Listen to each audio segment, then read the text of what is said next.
La Cour.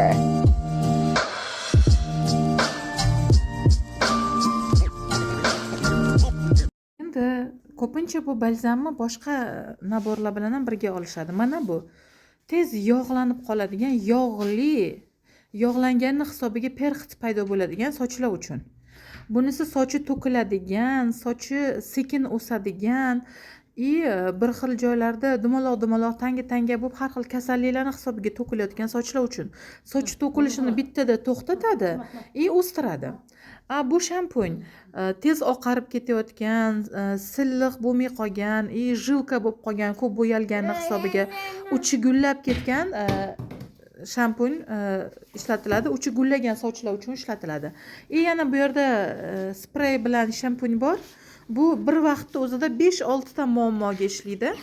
Soch to'kilishini to'xtatadi, silliq qiladi, gullaganini yo'qotadi, ob'yom beradi, sog'lomlashtirib beradi sochni. Aynan mana shu shampun bilan spreyi. Endi qarang, hamma turini men sizga ko'rsatyapman. Siz o'zingizga mos bo'lganini tanlang.